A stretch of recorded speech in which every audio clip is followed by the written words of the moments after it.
Ebola Chrono Plus avec Adiatua Yassal.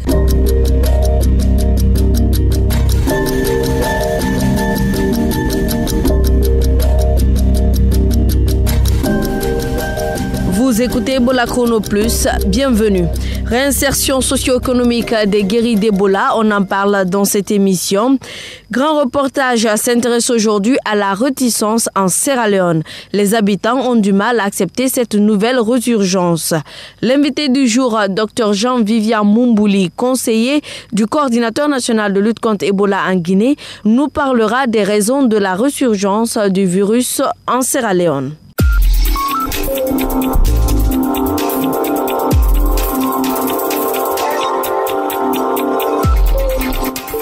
Bonjour à tous. Comme annoncé dans le sommaire, à Forêt-Caria, plusieurs familles victimes d'Ebola des sous-préfectures de Famoria et Moussaya ont bénéficié d'une enveloppe financière de 15 millions de francs guinéens. Cet argent permettra aux communautés frontalières de la Sierra Leone de réaliser des activités génératrices de revenus. C'est un don de l'ONG Twin, Réseau international des femmes d'aujourd'hui. Bamomed. Cet appui financier permettra aux différentes femmes touchées par le virus Ebola à conduire des micro-projets afin de sortir de la crise économique favorisée par cette épidémie. Je suis très satisfaite de cette enveloppe financière. Je suis triste, mais je suis encore contente. Avec cet argent, je vais faire du commerce, mais aussi de souvenir aux besoins de mes enfants. Je suis une mère de famille. J'ai besoin de l'assistance des hommes de bonne volonté pour faire face aux besoins de mes enfants. Déjà, j'ai une idée. Aller au marché Madina, faire des achats. L'objectif de l'ONG Réseau international des femmes est d'encourager les personnes guéries pour surmonter les handicaps socio-économiques.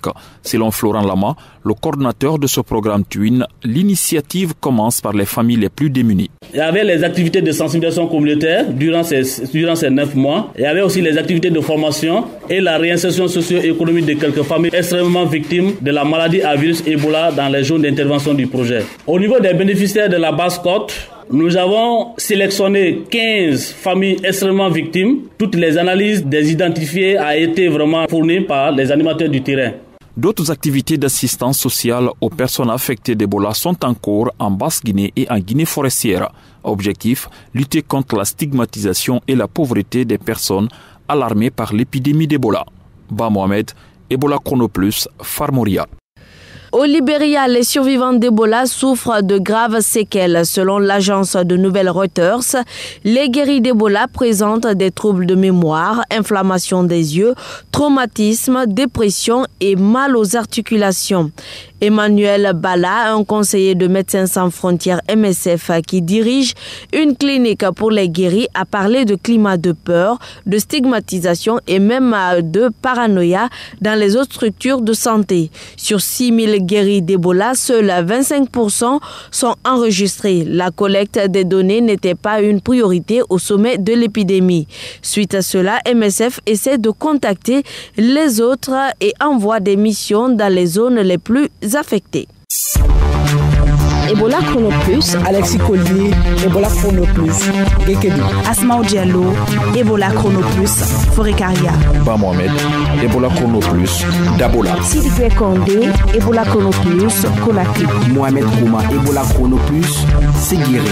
Suivez toute l'actualité dans votre bulletin d'information.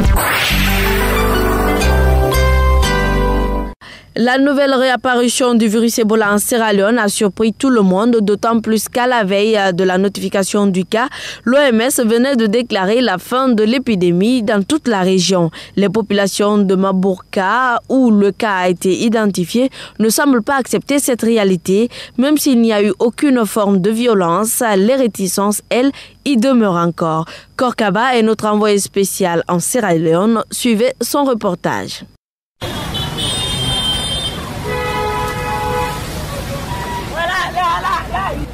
Je suis à Mabourka, une ville située dans la province de Tonkolili, au nord de la Sierra Leone. C'est ici qu'est décédé Mariette Diallo, le cas d'Ebola qui a mis fin à la joie de tous ceux qui pensaient que c'en était fini avec l'épidémie.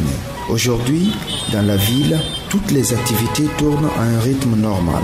Pourtant, il y a environ 2 semaines, cette ville était le siège d'une grande manifestation contre les autorités sanitaires.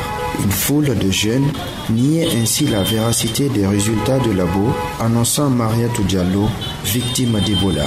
Iya Sam est le chef des mobilisateurs sociaux. Il s'en souvient. When you have a lot of people stuck together, especially youth, everybody talking.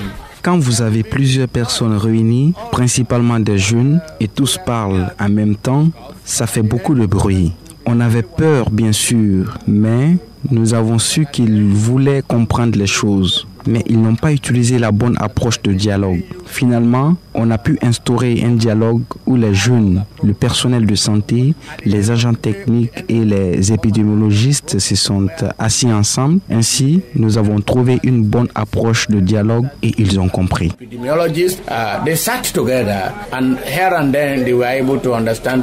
Les jeunes de Mabourka se sont certes calmés, mais ils n'ont pas pour autant été convaincus. Mohamed Cherif Tarawali est leur leader. We still hold on to the fact that this case that they reported that the woman died of Ebola is not an Ebola case. Nous nous en tenons toujours au fait que ce cas, le fait de dire que cette femme est décédée d'Ebola, ce n'est pas un cas d'Ebola. C'est un faux résultat, un résultat truqué. C'est juste une conspiration entre les autorités de santé de la province et l'OMS.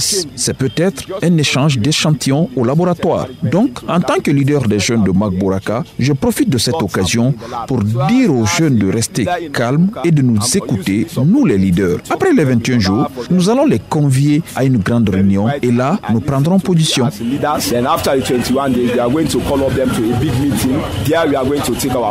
Ces jeunes ne sont pas les seuls à se poser des questions. Chief Aladi Massad Makanamanka, troisième du nom, est le paramount chief de la localité, l'équivalent du chef coutumier. Lui aussi, malgré son implication active dans la sensibilisation, ne s'empêche de douter.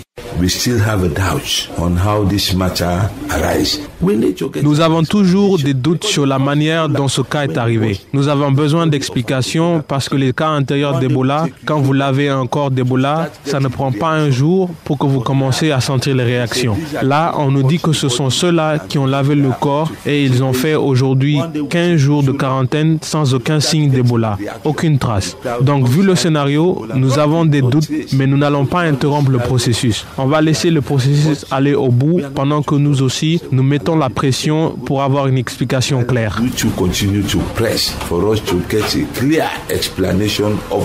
Sur le terrain, les réticences semblent être totalement levées, mais dans les cœurs, elles restent fortement présentes. À l'image de ces deux leaders très écoutés, ici, la majorité de la population, dans le calme, attend de voir ce qui va se passer après la fin des 21 jours de quarantaine. Korkaba, Ebola Chrono Plus, Sierra Leone. Korkaba, vous êtes actuellement à Mabourka. Nous venons de suivre votre reportage où le représentant de la jeunesse a déclaré qu'après les 21 jours, ils allaient organiser une réunion afin de prendre position. Pensez-vous qu'il y a des risques de manifestation?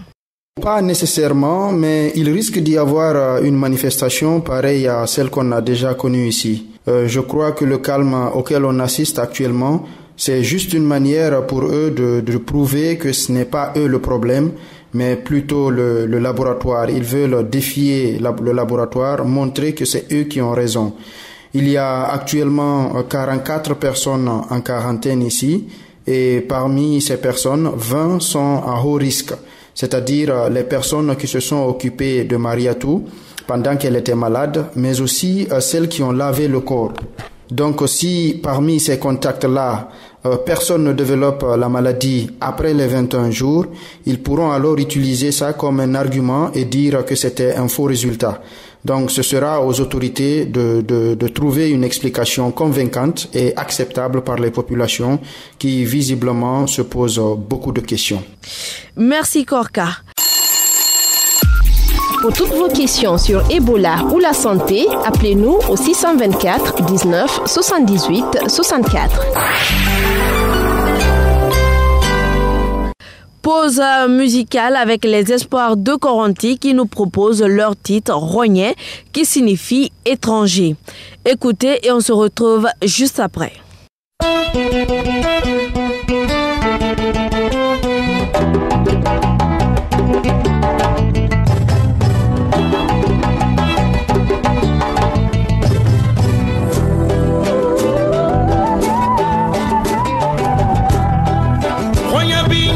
baraso Kwenye worebuma Kwenye worebuma Urafama wo mama Espoir baraso Koronti worebuma Espoir beremane Fore worebuma Urafama wo mama Awonga fabirebe Nyatigi mama Konye bunya Awonga fadaribe Mama ekena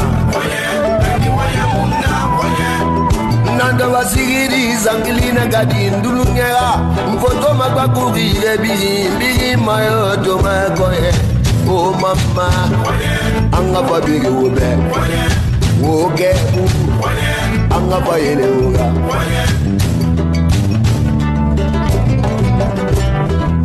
Imudari dandarema Eigia gonyaniga Imuguri dandare Khasigana gonyaniga Oh mama Anga bayele uga Mfode rabuma Mansare mamana Senabu rabuma Senabu mansare Nala fama Oh mama Toulouse Kwibere Lance rebu Mami nana, yaya nana, Ojono rebu, Mazo rebu, oh mama,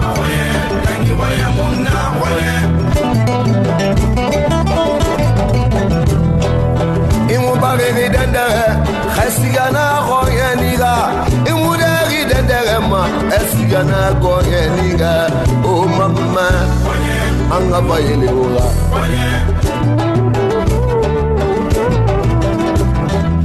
Oya de degatare, sudenarade. Oya de degatare na sudenarade. Muyeno debe, dive mudarebe, buginu lebe, dive mudarebe, Kemana muyebe, dive mudarebe de. Oh mama, oya de duroya muna oya.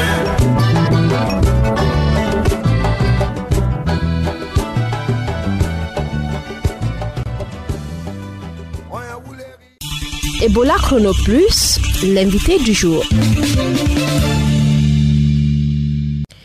Depuis le 13 janvier dernier, la Sierra Leone fait face à une nouvelle épidémie d'Ebola, une résurgence qui étonne certains citoyens. Pourtant, bien avant l'annonce de la fin de l'épidémie en Afrique de l'Ouest, des spécialistes avaient précisé que le virus pouvait subsister au moins 9 mois dans l'organisme de certains survivants, témoignant ainsi de la persistance du risque de résurgence du virus dans les pays affectés, ce qui du coup agace les populations et engendre aussitôt des cas de réticence en Sierra Leone.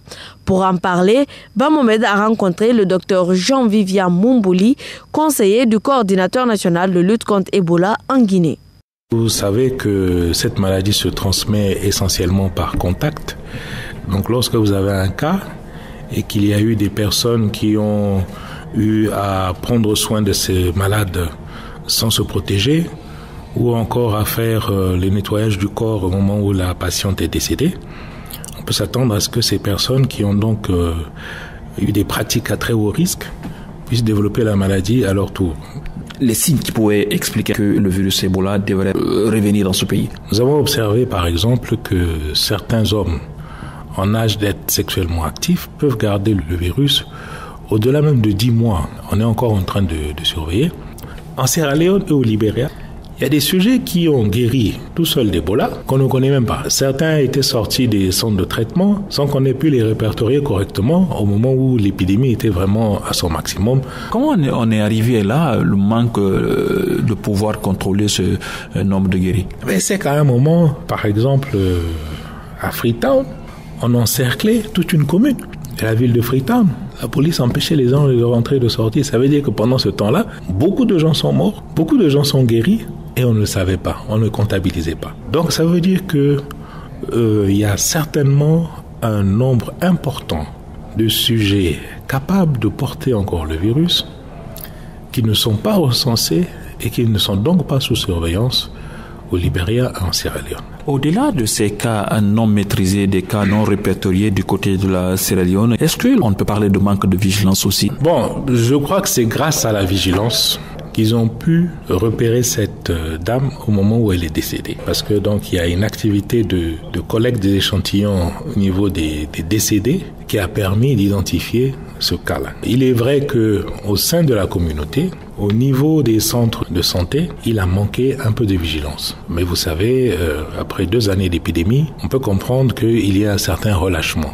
Aujourd'hui, comment peut-on expliquer qu'en 2 semaines de maladie, personne n'a su que cette jeune dame avait Ebola?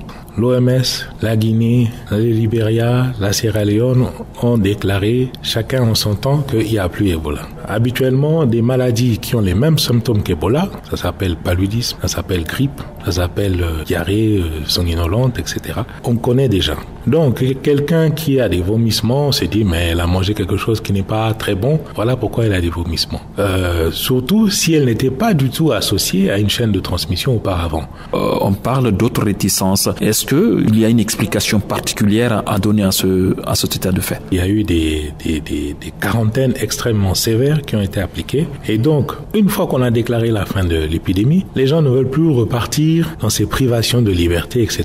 Pour vous, aujourd'hui, quelles sont les mesures à entreprendre pour ne pas enregistrer un cas comme cela s'est passé du côté de la Sierra Leone?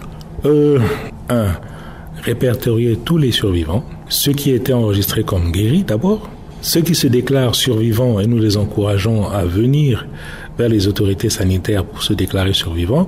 Nous allons faire quelques analyses biologiques qui vont nous confirmer si oui ou non ils ont été exposés au virus, de sorte qu'il y aura une surveillance particulière de ces guéris et de leur entourage.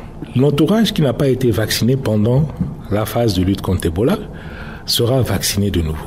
Le risque zéro ne sera probablement pas atteint, mais je pense que les mesures qui sont prises font que le pronostic est extrêmement favorable pour ce qui est de la Guinée.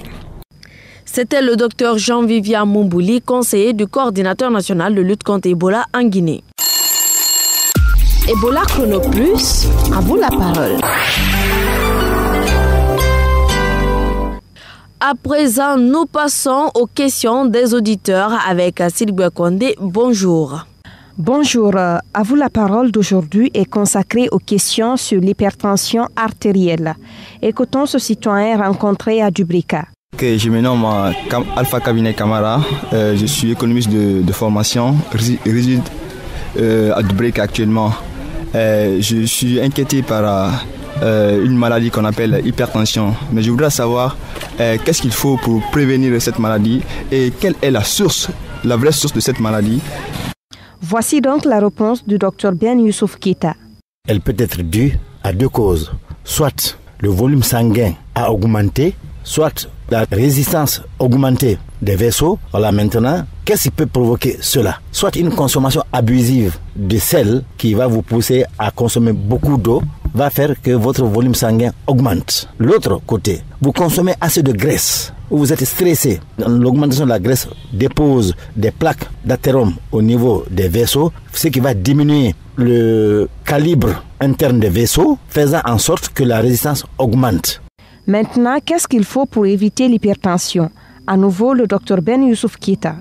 Il faut éviter tout ce qui va faire en sorte que votre volume sanguin augmente. Consommation abusive de sel, qui va faire que vous buvez assez d'eau, qui va quelque part contribuer à augmenter votre volume sanguin. Il faut éviter le stress, il faut éviter l'alcool, il faut éviter la cigarette, il faut éviter de consommer des aliments gras en grande quantité. Et troisièmement, il faut faire le sport. Voilà, chers auditeurs, c'était les conseils du Dr Ben Youssouf Keita sur l'hypertension. Nous espérons qu'ils sont tombés dans de bonnes oreilles. N'hésitez surtout pas à nous faire parvenir par SMS au 624 19 78 64 vos questions sur la santé. Merci de votre attention. Merci Sidibé. Ebola Chrono Plus, c'est fini pour aujourd'hui. La rédaction en chef était assurée par Afio Amata, la technique Kabine Sano et la présentation Adietuya Yassal. Merci de votre attention et à bientôt pour un nouveau numéro d'Ebola Chrono Plus.